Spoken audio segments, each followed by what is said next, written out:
রোহিঙ্গা প্রত্যাবাসনে এশিয়ার নেতাদের একসঙ্গে কাজ করার আহ্বান প্রধান উপদেষ্টার। চীনের বোয়াও সম্মেলনে অর্থনৈতিক সম্পর্ক উন্নয়নে 5 প্রস্তাব ডক্টর ইউনূসের। ঈদের ছুটিতে টানা 8 দিন বন্ধ, বেনাপোল বন্দর দিয়ে ভারতের সঙ্গে বাণিজ্য। স্বাভাবিক থাকবে যাত্রী চলাচল। ছুটির দিনগুলোর জন্য বাড়ানো হয়েছে নিরাপত্তা ব্যবস্থা।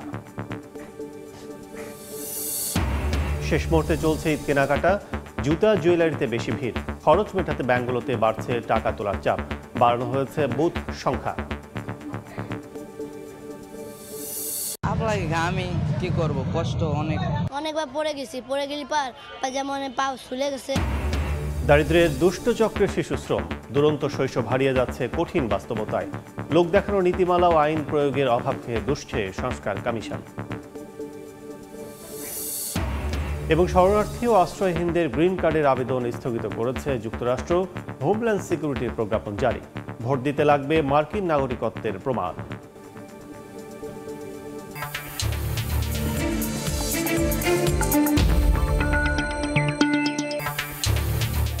দেখছিলেন শিরোনাম। আমন্ত্রণ জানাচ্ছি দেশ ও দেশের বাইরের অর্থ বাণিজ্যের নানা খবর নিয়ে আমাদের নিয়মিত আয়োজন এ সময় বাণিজ্যে। আপনাদের সঙ্গে আছি আমি কাজল আব্দুল্লাহ। রোহিঙ্গাদের নিরাপদ ও মর্যাদাপূর্ণ প্রত্যাবাসনে এশিয়ার নেতাদের একসঙ্গে কাজ করার আহ্বান জানিয়েছেন প্রধান উপদেষ্টা ডক্টর মোহাম্মদ ইউনূস। চীনের হাইনানে বোয়াও ফোরাম ফর এশিয়ার বার্ষিক সম্মেলনে তিনি এ আহ্বান জানান। প্রধান উপদেষ্টা বলেন, মিয়ানমার থেকে জোরপূর্বক বাস্তুচ্যুত 12 লাখেরও বেশি রোহিঙ্গাকে 7 বছরেরও বেশি সময় ধরে আশ্রয় দিয়েছে বাংলাদেশ, যা সামাজিক, অর্থনৈতিক ও পরিবেশগত চাপ বহন করতে হচ্ছে। মিয়ানমারের দীর্ঘস্থায়ী সংকট আঞ্চলিক স্থিতিশীলতার জন্য হুমকি সৃষ্টি করছে উল্লেখ করে সমস্যা সমাধানে এশিয়ার নেতাদের একসঙ্গে কাজ করার তাগিদ দেন ডক্টর ইউনূস। সম্মেলনে অর্থনৈতিক ও বাণিজ্যিক সম্পর্ক উন্নয়নে 5টি প্রস্তাব তুলে ধরেন প্রধান উপদেষ্টা। এদিকে কাল বেইজিংয়ের Great Hall of the People president Xi জিনপিংয়ের সঙ্গে বৈঠকে বসবেন ডক্টর ইউনূস। 29 মার্চ চীনের বিখ্যাত পিকিং বিশ্ববিদ্যালয়ের সম্মানসূচক ডক্টরেট ডিগ্রি গ্রহণের পর বক্তব্য দেবেন নোবেলজয়ী। বেইজিং সফরে 6 থেকে 8টি সমঝোতার স্মারক স্বাক্ষর সই হওয়ার কথা রয়েছে। Polycrisis world, wars and conflicts erode rights and disrupt economics. The genocide in Gaza continues despite global condemnation.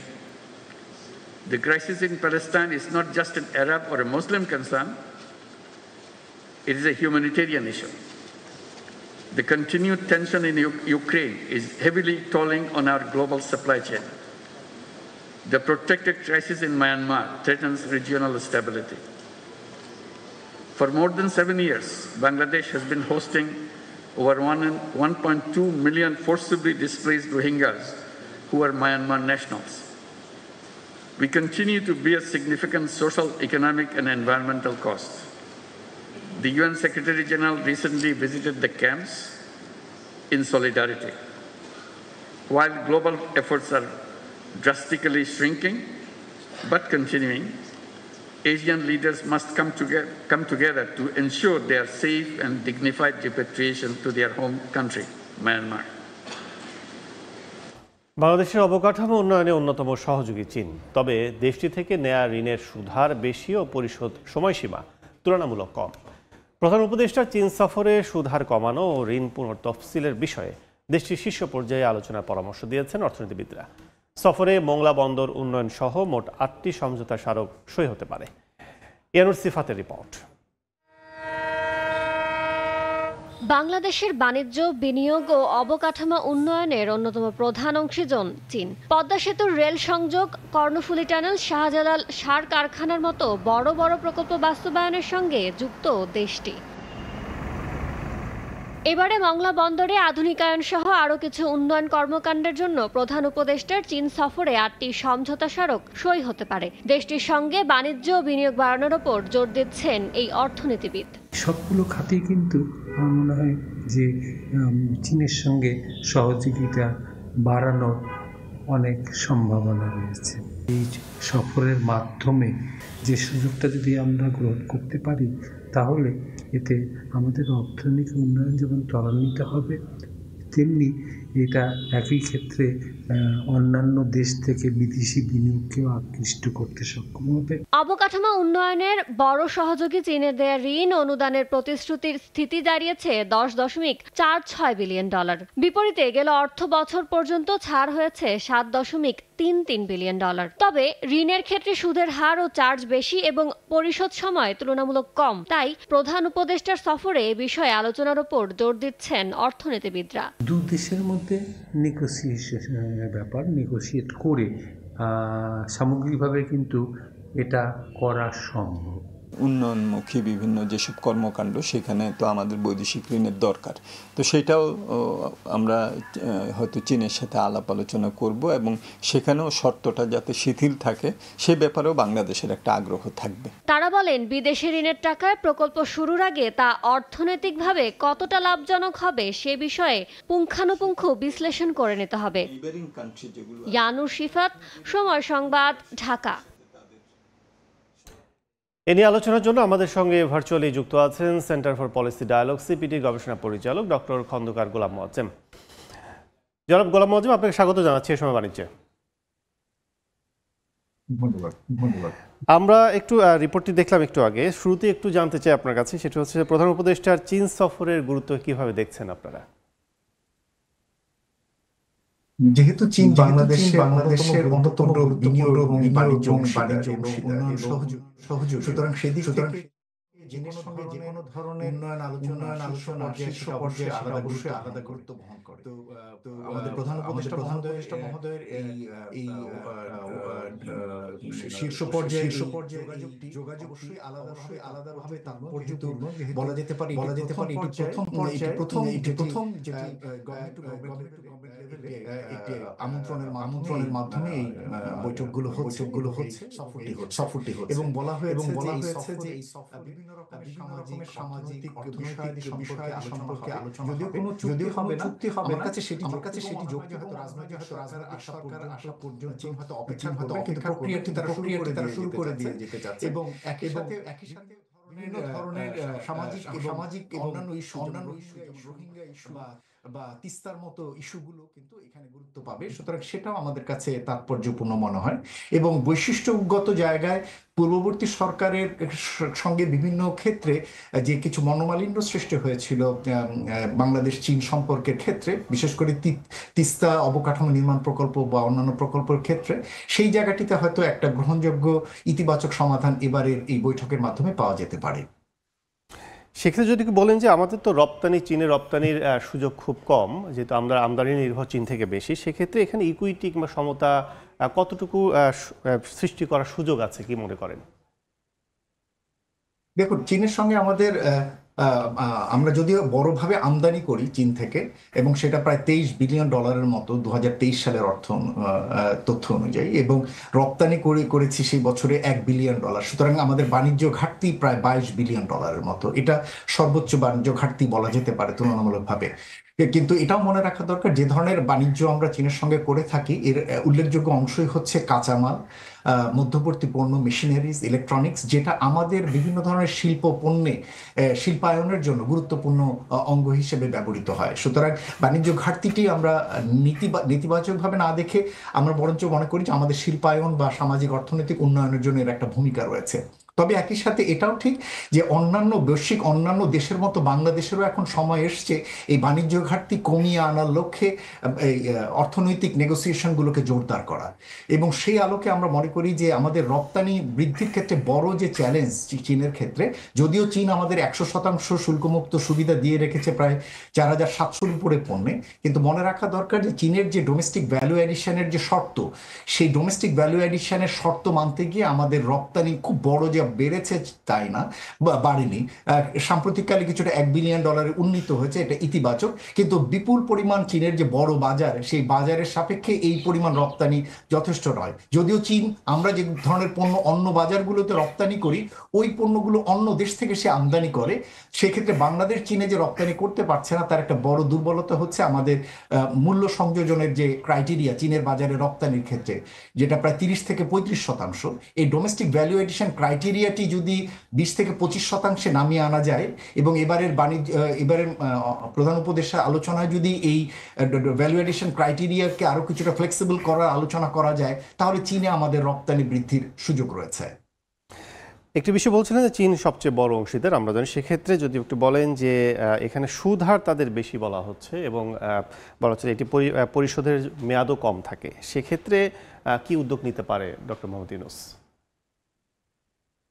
দেখুন, সাধারণত ডেভেলপিং কান্ট্রিগুলো মূলত সাউথ সাউথ, যেটা দক্ষিণ দক্ষিণ সহযোগিতা যে দেশগুলো থেকে আমরা ঋণ পেয়ে থাকি, তাদের প্রায় সবারই সুদের হার তুলনামূলকভাবে বেশি এবং চীনের ক্ষেত্রে এটা 2 থেকে 3% মতো এবং গ্রেস পিরিয়ড 5 বছর এবং রিপেমেন্ট পিরিয়ড 20 বছর, যেটা আমাদের ইনস্টলমেন্টকে অনেক উচ্চ লেভেলে নিয়ে যায়, যেটা আমাদের এই মুহূর্তে যে ধরনের ফিসক্যাল বার্ডেনে রয়েছে বা ব্যালেন্স অফ পেমেন্টসের খুব চ্যালেঞ্জের ভিতরে রয়েছে, তাতে এইগুলোকে যদি ফ্লেক্সিবল করা যায় তাহলে সেটা আমাদের জন্য ইতিবাচক। যেমন আমাদের সুদের হারটিকে কমিয়ে যদি 1 থেকে 2% মধ্যে নামিয়ে আনা যায়, অথবা গ্রেস পিরিয়ডটা যদি বাড়িয়ে দেওয়া যায়, অথবা রিপেমেন্ট পিরিয়ড যদি 20 বছর থেকে বাড়িয়ে 30 বছর করা যায়, তাহলে আমাদের প্রতি বছর যে আমাদের ইনস্টলমেন্ট দিতে হয় সেই ইনস্টলমেন্টগুলো কমে আসবে, সেটা আমাদের জন্য পেমেন্টটা আরো সহজতরে হবে। সুতরাং সেই আলোচনাগুলো চীনের সাথে হতে পারে, কিন্তু আমি ঐতিহাসিকভাবে চীন যে এগুলোর ক্ষেত্রে খুব নমনীয় হয়েছে তা দেখা যায় না। বরঞ্চ চীনের সাথে আমাদের চুক্তি নেগোসিয়েশনগুলো হওয়া উচিত আরো বেশি বাণিজ্য বা বিনিয়োগকে কিভাবে আনা যায়। চীনা বিনিয়োগ যত বেশি আমাদের এখানে আসবে তত, এবং তার ভিত্তিতে তারা যদি রিএক্সপোর্ট করেন এবং তাদের বিনিয়োগগুলো আসলে আমাদের যদি বৈদেশিক মুদ্রার রিজার্ভে যদি উন্নতি হয়, সেটা আমাদের জন্য অনেক বেশি ইতিবাচক হবে। আমরা আলোচনার শেষ পর্যায়ে একটি বিষয় যদি বলেন, সেটা হচ্ছে যে 8টি সমঝোতা স্মারক স্বাক্ষর হওয়ার কথা রয়েছে, সেক্ষেত্রে আঞ্চলিক বাণিজ্য বাড়াতে এই উদ্যোগ কতটা ভূমিকা রাখবে, কি মনে করছেন? আপনি আরেকবার বলবেন? এই সফরে 8টি সমঝোতা স্মারক স্বাক্ষর হওয়ার কথা রয়েছে, আঞ্চলিক বাণিজ্য বাড়াতে কতটা ভূমিকা রাখবে একটু যদি বলেন আমাদের। আপনি যদি এই যে চুক্তিগুলোর কথা আপনি বলছেন, যে এমওইউ হওয়ার কথা বলেছেন, আমার ধারণা যে এমওইউর একটি বড় জায়গা হচ্ছে হেলথ সেক্টরে। আমি যতটুকু জানতে পেরেছি একটি গ্র্যান্ট দেওয়া হবে $138 মিলিয়ন। হেলথ সেক্টরে ট্রেনিং ক্যাপাসিটি বিল্ডিং এর একটা বড় উদ্যোগ। আমি মনে করি এই জায়গায় একটি যুগান্তকারী ভূমিকা রাখতে পারে, কারণ আমাদের হেলথ খাত অবহেলিত থাকে। সেক্ষেত্রে চীনের মতো বিশেষজ্ঞ ভিত্তিক যে সমস্ত হেলথ সেক্টর বা এক্সপার্টস রয়েছেন, তাদের সেই ক্যাপাসিটি এবং টেকনোলজি যদি আমাদের এখানে ইন্ট্রোডিউস করা যায়, ইকুইপ করা যায়, এবং চীনে যদি আমাদের একটি হেলথ রিলেটেড যদি ট্যুরিজম বৃদ্ধি পায়, তাহলে সেটা আমাদের চীনের সাথে আমাদের বাণিজ্য বৃদ্ধি এবং বিনিয়োগ বৃদ্ধির জন্য কিন্তু একটা নতুন গুরুত্বপূর্ণ হবে। এর বাইরে আমরা মনে করি যে চীনের সঙ্গে আমাদের রিনিউয়েবল এনার্জির ক্ষেত্রে আমাদের সহযোগিতা বৃদ্ধি করার, বাংলাদেশে যাতে চাইনিজ কোম্পানিগুলো বিনিয়োগ করেন renewable energy solar panel set আপের জন্য, অথবা আমাদের মেশিনারি ইন্ডাস্ট্রি অনেক অনেক ধন্যবাদ ডক্টর খন্দকার গোলাম মোয়াজ্জেম আমাদের সাথে আলোচনায় যুক্ত হওয়ার জন্য। দর্শক, আলোচনা করছিলাম চীন সফর করছেন ডক্টর মোহাম্মদ ইউনূস, সেক্ষেত্রে বাণিজ্য সবকিছু সম্ভাবনা মিলিয়ে আলোচনার জন্য আমাদের সাথে ভার্চুয়ালি যোগ দিয়েছিলেন সিপিডির গবেষণা পরিচালক ডক্টর খন্দকার গোলাম মোয়াজ্জেম। এবার বন্দর বাণিজ্যের খবর।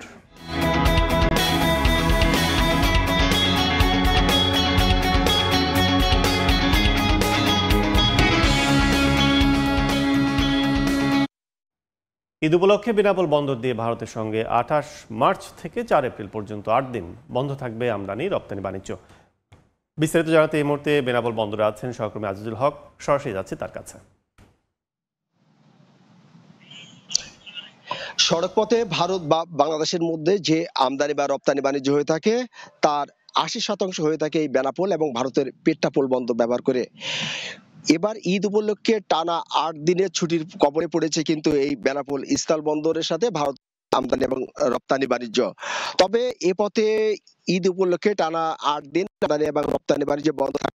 দুদেশের মধ্যে যে পাসপোর্ট জাতি যাতায়াত ব্যবস্থা সেটি স্বাভাবিক থাকবে বলে কিন্তু আমাদেরকে জানিয়েছেন বেনাপোল ইমিগ্রেশন কর্তৃপক্ষ। ঈদ উপলক্ষে 8 দিন ছুটি পেয়ে আমরা দেখতে পেয়েছি এখানকার যারা বন্দর কাস্টমস ইমিগ্রেশন বা বাণিজ্যের সাথে সংশ্লিষ্ট যারা যে সমস্ত প্রতিষ্ঠান আছে সেই সমস্ত প্রতিষ্ঠানের কর্মকর্তা কর্মচারীরা কিন্তু তারা ইতিমধ্যে কিন্তু যে ছুটি কাটানোর জন্য গ্রামের বাড়ি যাওয়ার যে পরিস্থিতি সেটি কিন্তু গ্রহণ করেছেন। তবে এই 8 দিন ছুটির মধ্যে বেনাপোল বন্দরে বন্দরে নিরাপত্তা ঘাটতির কারণে যাতে কোনো রকম নাশকতামূলক কর্মকাণ্ড না ঘটে তার জন্য বন্দর কর্তৃপক্ষ আমাকে জানিয়েছেন যে বন্দরের যে নিরাপত্তা ব্যবস্থা সেটি কিন্তু ইতিমধ্যে জোরদার রাখার যে নির্দেশনা সেটি কিন্তু দিয়েছেন। বন্দরের নিরাপত্তায় কাজ করছে আর্ম ব্যাটালিয়ন পুলিশ এবং আনসার সদস্য এবং বন্দরের যে বেসরকারি নিরাপত্তা সংস্থা আছেন সেই বেসরকারি নিরাপত্তা সংস্থা। প্রতিদিন এই বেনাপোল বন্দর দিয়ে প্রায় 500 ট্রাক বিভিন্ন ধরনের পণ্য আমদানি এবং 250 ট্রাক পণ্য রপ্তানি হয়ে থাকে এবং আমদানি বাণিজ্য থেকে প্রতিদিন প্রায় 50 কোটি টাকা রাজস্ব আদায় হয়ে থাকে। এই টানা 8 দিন বন্ধের কারণে কিন্তু আমদানি বাণিজ্য ঘাটতি বা রাজস্ব ঘাটতির একটি সংখ্যা আছে। তবে বন্দর কর্তৃপক্ষ আমাদেরকে জানিয়েছেন যে এই বন্দরের মধ্যে যদি জরুরি কোনো পণ্য ব্যবসায়ীরা খালাস নিতে চান তার জন্য ব্যবস্থা রাখা হয়েছে। তো এই ছিল বেনাপোল স্থল বন্দর থেকে যে ঈদ উপলক্ষে টানা 8 দিন ছুটিতে বেনাপোল বন্দরের কার্যক্রম আগামীকাল থেকে বন্ধ থাকবে তার সর্বশেষ। এখন সরাসরি ছিলাম বেনাপোল স্থলবন্দরে। ঈদের আগ মুহূর্তে জমে উঠেছে রাজধানীর শপিং মলগুলো। অন্যান্য দিনের তুলনায় ভিড় বেড়েছে কয়েক গুণ। ভালো বেচাকেনায় আসা ব্যবসায়ীরা। এই মুহূর্তে বসুন্ধরা সিটি শপিং কমপ্লেক্সে আছেন রিপোর্টার ইয়ানুর সিফাত। ঈদ কেনাকাটার খবর জানতে যাচ্ছি তার কাছে। ঈদের আনন্দ এবং খুশি পরিবার পরিজন ও বন্ধু বান্ধবের সঙ্গে ভাগাভাগি করে নেওয়ার অন্যতম অংশই হচ্ছে ঈদের কেনাকাটা এবং সেই ঈদের কেনাকাটা সেরে নেওয়ার জন্য রাজধানীর বাসী কিন্তু ভিড় করছেন রাজধানীর বিভিন্ন বিপণী বিতান এবং শপিং মলে। এবং আমরা যেমনটা জানি আগামীকাল থেকে শুরু হচ্ছে ঈদের ছুটি, তাই শেষ কর্মদিবসে অনেকেই ভিড় করছেন শপিং মলগুলোতে। বর্তমানে আমি আছি হচ্ছে বসুন্ধরা শপিং মলে।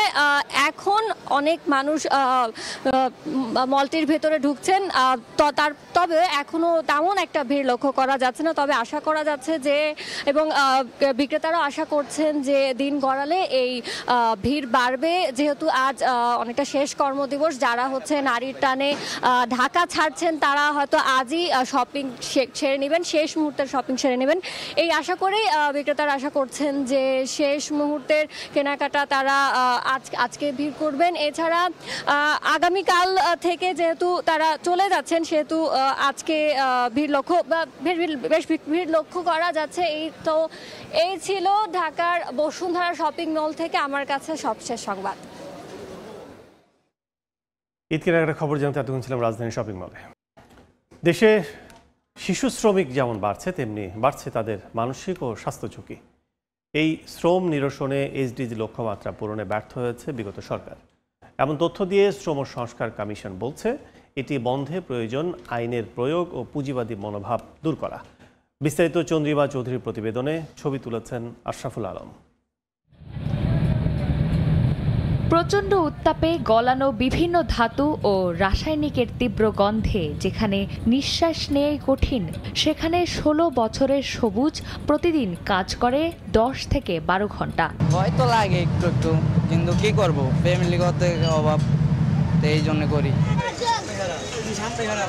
লেগুনা চালকের সহকারী হিসেবে কাজ করা 13 বছর বয়সী সাগরের গল্পটাও একই রকম। তার ছোট্ট কাঁধে উঠেছে সংসারের বোঝা। অনেকবার পড়ে গেলে যেমন পা ফুলে গেছে, হাতের পিছলে পড়ে যায়, ব্যথা পেয়েছে অনেক।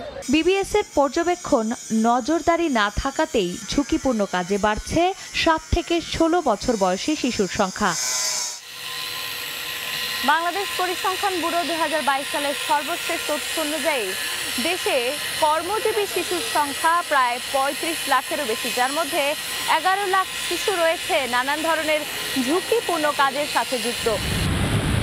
শিশু অধিকার নিয়ে কাজ করা বেসরকারি সংস্থা এডুকো বাংলাদেশ বলছে, শুধু দরিদ্রতা নয়, সামাজিক উদাসীনতা ও আইনের কঠোর প্রয়োগের অভাবেই বাড়ছে শিশু শ্রম। আমাদের মন মানসিকতা, চিন্তা ভাবনা, সেই জায়গায় আমরা সবগুলোই বাংলাদেশে আমরা বলি যে বাংলাদেশের society as a whole child labour accept করে।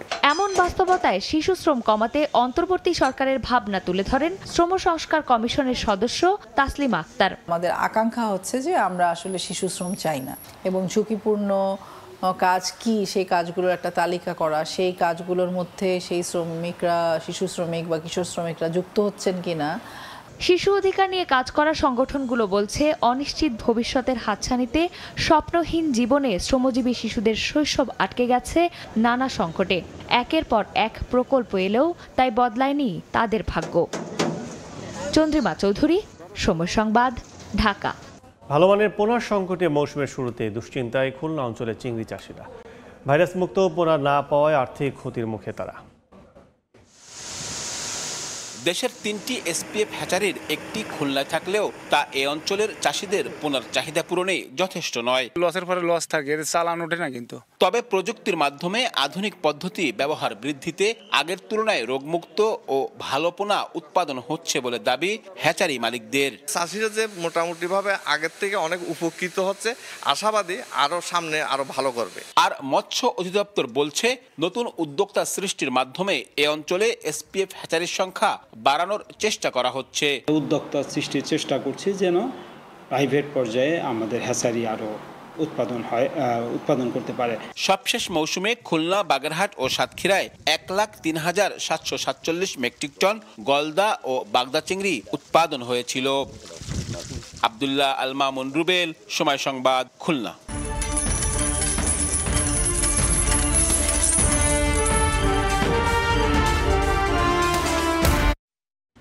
বিশ্ববাজারে লাগাতার কমছে ভোজ্য তেলের দাম।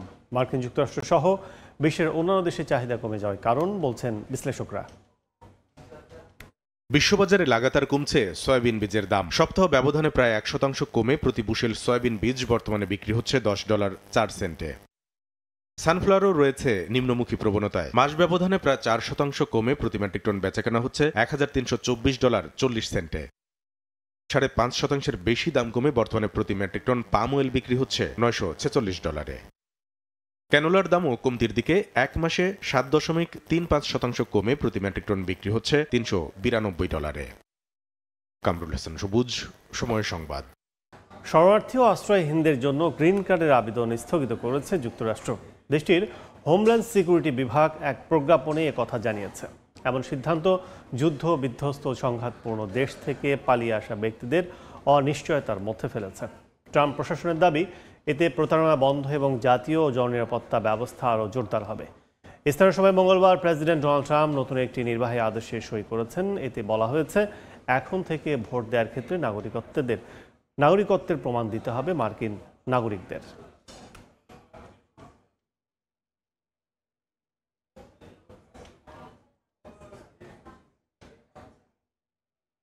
এই ছিল এই সময় বাণিজ্যে। সঙ্গে থাকুন সময়ে।